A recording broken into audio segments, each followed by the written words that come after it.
arrêtons quelqu'un, qu'il soit étranger ou national, en possession d'une espèce CITES.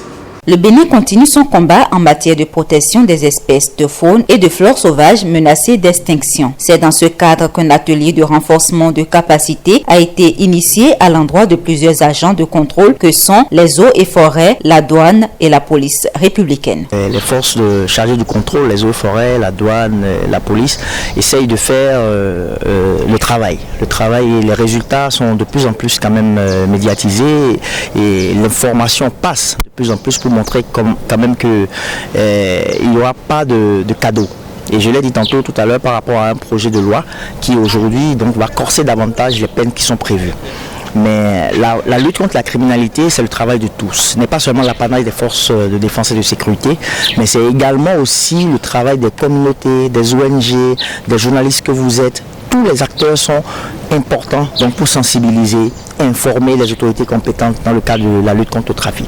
Cette formation qui s'est déroulée du jeudi 3 au vendredi 4 décembre 2020 à Grand Popo a été possible grâce au programme de l'USAID West Africa Biodiversity and Climate Change. Ainsi, les différents aspects de la Convention sur le commerce international des espèces de faune et de flore sauvages menacées d'extinction, CITES, ont été expliqués aux participants. L'objectif de cette session de formation, donc, c'est d'habituer donc les agents de contrôle au niveau des différentes frontières sur la CITES, leur parler de la CITES, de ce que c'est la CITES, comment est-ce que les contrôles se font, quels sont les documents qui sont exigés. Donc pendant 48 heures, nous avons passé en revue donc tous ces aspects. Et aujourd'hui, nous sommes en train d'arriver au terme de notre atelier et nous avons constaté quand même qu'au niveau des différentes forces, un véritable enthousiasme et une soif donc de mieux connaître par rapport à la CITES. Et nous pensons qu'il est important de relayer l'information donc pour que lorsqu'un agent est amené à travailler dans une frontière, il ait au moins les prérequis par rapport à cette convention qui, si vous le permettez, je voudrais juste rappeler, est une convention internationale de 183 pays partis qui régule le commerce international des espèces sauvages. Je crois que c'est le moment vraiment de remercier le Bénin, de remercier le gouvernement du Bénin à travers toutes les actions qui sont entreprises pour la préservation donc des espèces. Et vous voyez au Bénin même, au-delà donc des restrictions qui sont faites par la CITES, le gouvernement du Bénin a pris des tests. Aujourd'hui, quand j'ai parlé tout à l'heure du COSO, le Pterocarpus erinaceus, qui est inscrit à l'annexe 2 de la CITES, donc un commerce est possible à l'international lorsque des quotas sont définis, mais le Bénin dit non. Moi, au niveau national, j'interdis même jusqu'à l'exploitation à des buts, usages personnels au Bénin. Donc aujourd'hui, vous ne pouvez plus aller couper le COSO pour faire des meubles. Vous voyez, les lois nationales sont même encore plus strictes donc, que les dispositions au niveau de la CITES. Et encore une autre preuve palpable, c'est que le gouvernement a transmis à l'Assemblée nationale un projet de loi donc portant réglementation du commerce international des espèces sauvages, un projet de loi de la CITES, parce que l'analyse du cadre réglementaire et législatif du Bénin a révélé que nous ne sommes pas encore avec nos dispositions législatives à une catégorie satisfaisante pour la CITES. Donc nous sommes mis à jour et le projet de loi est disponible, transmis à l'Assemblée et nous attendons la suite.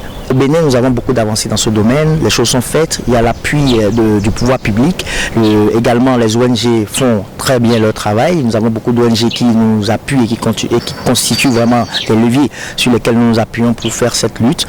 La lutte n'est pas achevée, nous devons vraiment nous serrer les coudes pour pouvoir y arriver et je pense que nous pouvons dire que nous avons encore du travail à faire et pour y parvenir, nous avons besoin de l'appui de tous.